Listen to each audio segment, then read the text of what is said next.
కార్తిక్ గారు, సముద్రాల శ్రీకాంత్ గారు, రవికుమార్ గారు, మీ ముగ్గురికి స్వాగతం. సరే, ఒక అనివార్య కారణాలు అనుకుంది, లేదంటే అనుకోని ఘటనగా అనారోగ్యంతో మాగంటి గోపీనాథ్ గారు మృతి చెందారు. కాబట్టి అది ఆ అసెంబ్లీ నియోజకవర్గం తప్పనిసరిగా ఖాళీ అయినట్టుగా ఎన్నికల కమిషన్ నోటిఫికేషన్ తర్వాత అసెంబ్లీ నియోజకవర్గానికి ఉప ఎన్నిక జరగాల్సింది. ఉప ఎన్నిక జరిగితే మరి సెంటిమెంటల్గా ఎవరైనా గతంలో ఏ రాజకీయ పార్టీ వాళ్ళైనా ఆ రాజకీయ పార్టీలో ఉన్నటువంటి సిట్టింగ్ ఎమ్మెల్యే చనిపోతే వారి కుటుంబ సభ్యులకు అలా కొడుకు భార్యకు టికెట్ ఇవ్వడం అనేది ఆనవాయితీగా వస్తుంది. మరి ఈసారి బీఆర్ఎస్ గోపీనాథ్ భార్య అయినటువంటి సమతకి ఇస్తుందా లేదా ఆయన కొడుకు ఇస్తా అనేది ఒక చర్చ. బీఆర్ఎస్ నుంచి గోపీనాథ్ కుటుంబ సభ్యులు నిలబడితే కాంగ్రెస్ నుంచి ఎవరు నిలబడతారు, బీజేపీ నుంచి ఎవరు నిలబడతారు? ఈ మూడు పార్టీలతో పాటు ఈ జూబ్లీహిల్స్ అసెంబ్లీ నియోజకవర్గంలో ఎంఐఎం సంబంధించినటువంటి ఓట్ బ్యాంక్ కూడా ఉంది. ఎంఐఎం అనేది కూడా చాలా కీలకమైనటువంటి పాత్ర పోషించబోతుంది. ఎంఐఎం ఎవరి వైపు ఉండబోతుంది? ఇది ఇవాళ ప్రధానమైనటువంటి బిగ్ డిబేట్లో మన చర్చనీయాంశం. ముందుగా కాంగ్రెస్ పార్టీ అధికార పార్టీ నుంచి మొదలు పెడతాం, ఎందుకంటే అధికార పార్టీ ఇప్పుడు ఇది ఒక ఛాలెంజ్ కాబట్టి. కార్తిక్ గారు, అధికార పార్టీ మరి నిజంగా ఎన్నికలో బై ఎన్నికల పోటీ పెడుతుందా? పెడితే మీకున్నటువంటి సమాచారం మేరకు ఎవరు బరిలో ఉండేటువంటి అవకాశం ఉంది?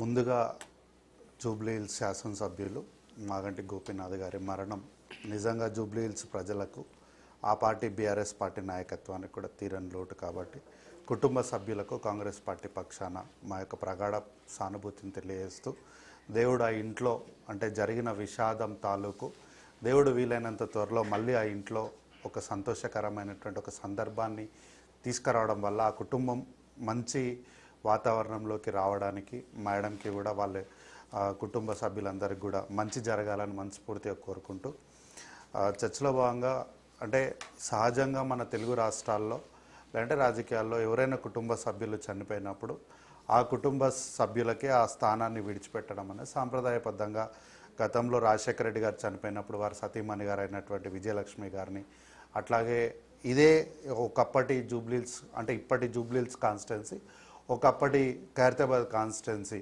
పీజేఆర్ గారు చనిపోయినప్పుడు వారి కుమారుడు వారి వారసత్వంగా వచ్చినటువంటి విష్ణువర్ధన్ రెడ్డి గారు శాసనసభ్యులు అవ్వడం, ఇట్లా మనం చూసినాం. అయితే ఇంత మంచి సాంప్రదాయాన్ని మనము రాజకీయాలకు అతీతంగా కొనసాగిస్తున్న నేపథ్యంలో బీఆర్ఎస్ పార్టీ రాజకీయాలు అంటే చనిపోయినప్పుడు కూడా రాజకీయాలు చేయడం వల్ల రాజకీయాలకు అంటే ఒక సీటు గెలవడం కోసము మాకు ఎటువంటి భావోద్వేగాలు కానీ అట్లాంటివి ఏమీ లేవు అని నిరూపిస్తూ నారాయణఖేడ్లో కానీ పాలేరులో కానీ బైపోల్కి ఒక తెరలేపి ఒక కొత్త సాంప్రదాయానికి తెరలేపింది. అయితే ఇప్పుడున్నటువంటి పరిస్థితుల్లో అంటే జరిగిన సందర్భం చాలా అంటే నిన్ననే జరిగింది కాబట్టి చూద్దాం మరి పార్టీ మా బీఆర్ఎస్ పార్టీ యొక్క ఆలోచన ఎలా ఉంటుంది, దానికి అనుగుణంగా కాంగ్రెస్ పార్టీ ఎట్లాంటి నిర్ణయాలు తీసుకుంటానికి మనం వేచి చూడడానికి చాలా సమయం ఉంది. అయినప్పటికీ కూడా కాంగ్రెస్ పార్టీకి జూబ్లీహిల్స్లో ఎక్కడ కూడా అంటే ఒకవేళ ఎన్నిక జరిగినప్పటికీ కూడా ఎక్కడ కూడా కాంప్రమైజ్ అవ్వడానికి అవకాశం లేని నాయకత్వం చాలా ఉంది. ఎందుకంటే మనం చూస్తాం గతంలో దాదాపు 2 సార్లు నవీన్ యాదవ్ గారు ఉండే అక్కడ వారు వివిధ పార్టీల నుంచి ఇండిపెండెంట్గా ఎంఐఎంగా కాంటెస్ట్ చేసినప్పటికీ కూడా 2వ స్థానం 3వ స్థానం అంటే బలమైనటువంటి ఓటు బ్యాంకు తను సొంతం చేసుకున్నటువంటి చరిత్ర ఉంది. వారు ఈరోజు కాంగ్రెస్ పార్టీలో ఉన్నారు. గతంలో కూడా మొన్న జరిగినటువంటి 23 ఎన్నికల్లో వారు కాంగ్రెస్ పార్టీ కోసం తన స్థానాన్ని తన అభ్యర్థిత్వాన్ని త్యాగం చేసి కాంగ్రెస్ పార్టీకి సపోర్ట్ చేసినటువంటి సందర్భాన్ని కూడా మనం చూడవచ్చు. అక్కడ చాలా బలమైనటువంటి నాయకత్వం ఉంది. అక్కడే మనం చూడొచ్చు జూబ్లీహిల్స్ రెహమత్ నగర్ కాన్స్టిట్యున్సీ డివిజన్లో భవానీ శంకర్ గారు ఉంటారు. సో ఇట్లా చెప్పుకుంటూ పోతే ఏంటంటే మనకి ఇక్కడ మీరు కాంగ్రెస్ పార్టీకి ఉండే బలాన్ని మీరు చెప్తున్నారు కానీ సెంటిమెంటల్ గా అది బీఆర్ఎస్ సిట్టింగ్ స్థానం, ప్రత్యేక సందర్భంలో ఎన్నిక రాబోతుంది కాబట్టి సెంటిమెంట్ అనేది చాలా సందర్భాల్లో వర్కౌట్ అయింది. సరే 1-2 సందర్భాల్లో అది కొంత నేరో తేడాలో వేరే పార్టీలు గెలిచినప్పటికీ కూడా 99% సెంటిమెంట్ వర్కౌట్ అవుతుంది. సో కాబట్టి బీఆర్ఎస్ ఖచ్చితంగా అభ్యర్థిని పెడతారు, ఎందుకంటే వాళ్ళ సిట్టింగ్ స్థానం కాబట్టి. సరే బీఆర్ఎస్ నుంచి ఎవరిని పెడతారనేది ఆ పార్టీ డిసిషన్ తీసుకుంటారు. కాంగ్రెస్ నుంచి మరి మొన్న అసెంబ్లీ ఎన్నికలలో 2023 అసెంబ్లీ ఎన్నికల్లో పోటీ చేసిన అజారుద్దీన్ కూడా మరి మళ్ళీ పోటీల్లోకి వస్తాడా లేదంటే ఇంకొక వ్యక్తి వస్తాడా అనేది సరే ఇంకా అంటే this is too early on this issue debate. But అయినప్పటికీ కూడా పొలిటికల్ విశ్లేషణలు ఇప్పటికే వస్తున్నాయి కాబట్టి ఇంకెవరైనా ఉండొచ్చా? రోహిన్ రెడ్డిని ఖైరతాబాద్లో అకామిడేట్ చేయలేకపోయారు, అంబర్పేటకు మార్చారు కాబట్టి రోహన్ రెడ్డిని ఇక్కడ తీసుకొస్తారా? అదే అంటారు. ఎందుకంటే అది చూద్దాం, అంటే బీఆర్ఎస్ పార్టీ వ్యవహరించే శైలి పైన ఉంటుంది. ఒకవేళ వారు ఒక మంచి వాతావరణంలో ఈ సీటు మాదే కాబట్టి మాకు అంటే సానుకూలతను మాకు విడిచిపెట్టండి అని వారు ఒక అభ్యర్థితో వస్తే డెఫినెట్గా తీసుకుంటాము. అట్లా కాకుండా వాళ్ళు గతంలో లాగా నారాయణపేట పాలేరులో పోయినట్టే మేము ఎన్నికలకే పోతాము అనుకుంటే కూడా భయపడేది ఏం లేదు. డెఫినెట్గా మా దగ్గర చాలా స్ట్రాంగ్ నాయకత్వం ఉంది.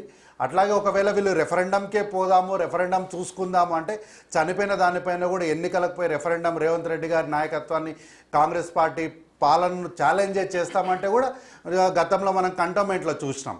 అట్లా ఛాలెంజ్కి పోయి అట్లా అహంకారపూరితమైనటువంటి వాతావరణానికి పోయినప్పుడు కూడా కంటోన్మెంట్లో కాంగ్రెస్ పార్టీ ఆ టికెట్ గెలిచిన పరిస్థితిని కూడా చూసినాం. కాబట్టి నేను కూడా ఏం సలహా ఇస్తున్నా అంటే ఎక్కడా కూడా ఒక మంచి సాంప్రదాయానికి వెళ్తేనే బాగుంటుంది. అట్లా కాకుండా ఇటువంటి పరిస్థితుల్లో కూడా అనవసరమైన రాజకీయం చేస్తే బాగుంటుంది. మీరు మరి ఆ సాంప్రదాయాన్ని కంటిన్యూ చేస్తూ అంటే చనిపోయిన వారి కుటుంబ సభ్యులకు టికెట్ ఇచ్చినప్పుడు మరి మీ కాంగ్రెస్ పార్టీ నుంచి అభ్యర్థి పెట్టకుండా మీరు కూడా పోటీకి పెట్టారు కదా కాంగ్రెస్. నేను అదే అంటున్నా, ఇప్పుడు వాళ్ళు ఒక మంచి వాతావరణంకి పోతామంటేమో కాంగ్రెస్ పార్టీ సిద్ధంగా ఉంది.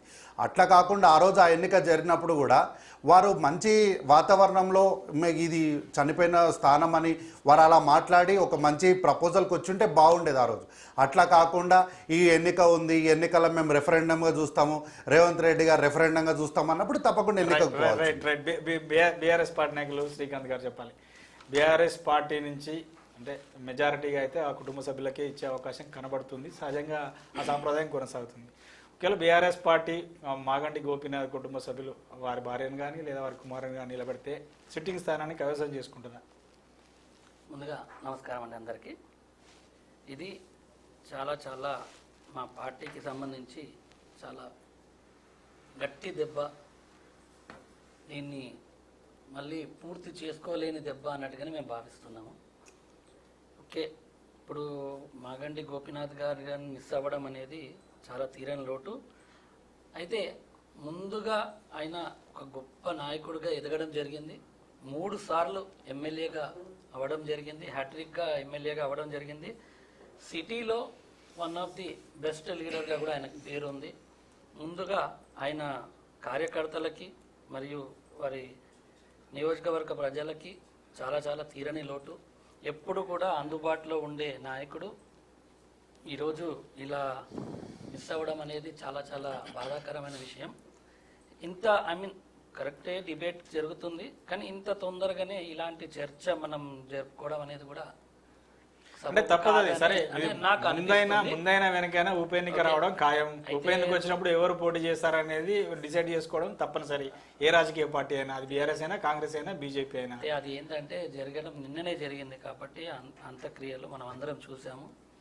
అది అక్కడ అంటే ఈ నియోజకవర్గం ఎంత ముఖ్యమైనది అంటే సిటీలోనే కాదు తెలంగాణలోనే వన్ ఆఫ్ ది చాలా ఇంపార్టెంట్ అని అనుకోవచ్చు. ఎందుకంటే ముఖ్యమైన నాయకులు, సినీ ప్రముఖులు, వ్యాపారవేత్తలు, అతిరథ మహారథులు, పెద్దలందరూ ఇదే నియోజకవర్గంలో ఉంటారు. ముఖ్యమంత్రి రేవంత్ రెడ్డితో సహా.